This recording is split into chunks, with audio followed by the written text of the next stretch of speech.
This episode of Phineas and Ferb is jam-packed with classic Hollywood horror movie tropes, but it goes even deeper. While it's a very clear parody of the Frankenstein movie, it also has subtle references of how the Frankenstein story was originally written. We'll get into that and much more as we explore the deeper meanings and hidden details that you might have missed in this episode. And make sure to stick around to the end where I'll share a theory about how this fits in with the greater Phineas and Ferb timeline. Welcome back to Channel 626. I'm Mitchell, and in honor of Halloween, I'm doing a breakdown of the monster of Phineas and Ferbenstein. This episode starts unlike any other. Phineas and Ferb break the fourth wall and give us a warning. The show you're about to see may disturb you. It may shock you. It may even horrify you. You've been warned. This is a classic trope from old horror movies, specifically 1931's Frankenstein, which this heavily draws upon. Even down to the final, "You've been warned." Well, we've warned you. And the episode's title card looks very similar to the opening scene of the Young Frankenstein movie. Our story begins in Danville, where the kids are stuck inside with Ferb's grandparents due to a thunderstorm outside. When lightning strikes, everything eerily cuts to black and white. And Grandpa Fletcher comments on the storm by saying, "This weather isn't fit for man nor platypus," which is a parody of this line from Fatal Glass of Beer. And it ain't a fit night out on man or beast. But Grandpa switches out platypus for beast because, as we'll learn later on, the beast in this story is actually a platypus. Also, his blazer reminds me of Perry's tail. The lights flicker off and we only see people's eyes, which actually is a recurring effect that we see in later episodes like Blackout. Grandpa Fletcher then begins to tell a story of Ferb's ancestor. And this is where it gets interesting. The story he tells is a clear parody of Frankenstein, which was written by Mary Shelley while she was stuck indoors during the Year Without a Summer, which was caused by a volcanic eruption of Mount Tambora. This episode pays homage to that history by having the family likewise shut indoors due to the inclement weather. Grandpa Fletcher starts his story by saying, "It was a long time ago, back in the old country on a cold moonlit night." And it's not entirely clear what he means by old country, although we could assume that he means Jerusalem because of the visual similarities and also because we later find out that Doofenshmirtz's ancestors were also there. We then get introduced to the main characters, Dr. Phineastein and Ferbgor, which are a clear reference to Dr. Frankenstein and Igor. They're collecting spare parts from a Perry lookalike, although the steering wheel that they get doesn't show up again. When Dr. Phineastein sees a poster for a monster contest at the ball tonight, he says, I know what we're gonna do today. We then get another fourth wall break when Candace interrupts and asks for the story to be in color. Can you at least tell a story in color, Grandpa? Perhaps muted color would be better. Who's telling this story anyway? Perhaps acting as a surrogate for a younger audience who didn't grow up with black and white movies and who might feel slightly uncomfortable with them. At Dr. Phineastein's castle, we meet Constance for the first time, who says, So anyway, Jeremiah was like totally checking me out when, will you hold it down? I am trying to use the quill. Which is a direct adaptation of Candace's line from The Magnificent Few. So he was like totally checking me out? Will you hold it down? I am trying to use the phone. Dr. Phineastein and Ferbgor start creating a monster for the contest later that night, and they end up creating what looks like a big platypus, perhaps drawing inspiration from the semi-aquatic parts dealer that they met with earlier. They then bring the monster to life through a lightning strike, which was foreshadowed earlier in the episode when Phineas said, Well, our plan to stand alone in a field with a metal rod is out. This entire sequence is lifted straight from the Frankenstein movie, even down to the classic, It's alive! Alive! It's alive! It's alive! It's alive! Constance then yells, So I said, oh no you didn't. And she said, which is a parody of her line, and so she was like, oh no you didn't. And I was like, oh yes I did.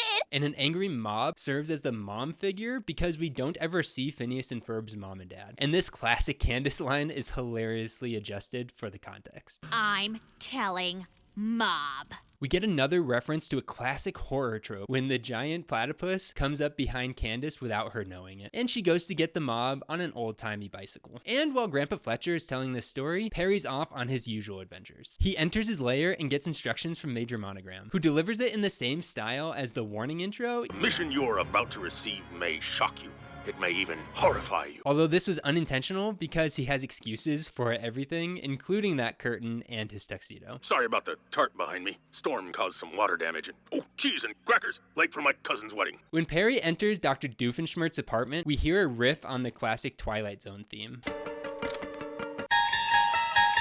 Doof informs him that they are stuck inside, and so they cozy up while Doofenshmirtz tells him a story of his ancestor, Dr. Jekyll Doofenshmirtz, who is trying to impress an angry mob in order to prove that he's truly evil. He builds an innator which is designed to turn someone evil by drinking the potion that it creates. This is a parody of the classic Dr. Jekyll and Mr. Hyde story, where the antagonist turns into an evil version of himself when he drinks a chemical potion. But when Dr. Jekyll Doofenshmirtz drinks his potion, he accidentally turns himself into a fairy right in front of the mob, and they get understandably impatient, saying that they have a tar and feathering at noon. We've got a tar and feathering at noon. Which begs the question, why is it so dark during the middle of the day? This perhaps is another nod to The Year Without a Summer. Dr. Jekyll Doofenshmirtz then adjusts the dial to actually turn himself evil, and when he does, he says, "Evil has an interesting flavor. I must tell my friend, Dr. But he doesn't finish saying who he was talking about. It's plausible that he was actually referring to Dr. Phineastein. He's just as surprised that his innator worked as we are. It actually worked. I know, I'm just as surprised as you are. He goes on an evil rampage, but acts more like a nuisance than a villain. While he's rampaging, he passes 3 sisters, who are a reference to the Andrew sisters, yet another callback to classic Hollywood. Then Doofenshmirtz's story merges with Grandpa Fletcher's story when Dr. Jekyll Doofenshmirtz steals the giant platypus's beak. This enrages the monster, who chases him and causes Dr. Phineastein to say, Really have to stop losing our monsters. which could be an allusion to the 2-headed cow that the mob mentioned earlier. Didn't you tell us last week that they created a 2-headed cow? Or perhaps a nod to the fact that Phineas and Ferb are always losing Perry. And actually the fact that they lost their platypus monster is the reason Grandpa Fletcher remembers this story in the first place. Lost your platypus, eh? That reminds me of a really great monster story. And as Dr. Phineastein and Ferbgor go looking for their giant platypus, they run into an Isabella lookalike who says she spent the afternoon with him and that he's going to the monster contest. We then cut to the ball where we see several background monsters.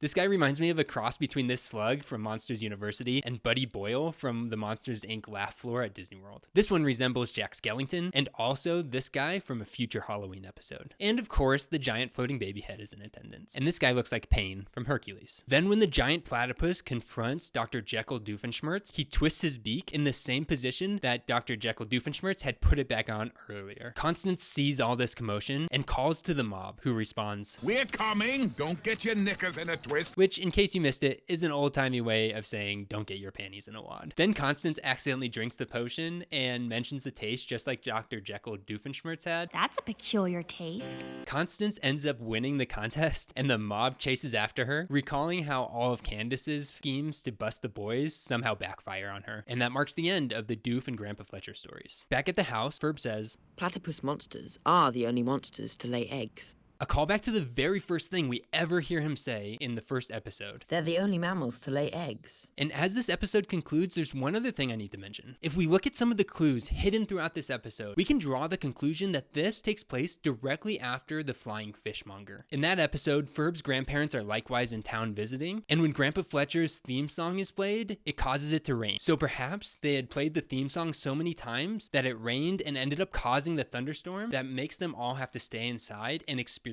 this monster story from Grandpa Fletcher. Guys, I'm so excited for Halloween. And what better way to spend it than with some spooky stories from Phineas and Ferb? Make sure to subscribe so you don't miss any of the Halloween episodes that we'll be doing leading up to the holiday. And remember, there's no platypus controlling you. There's no platypus controlling me.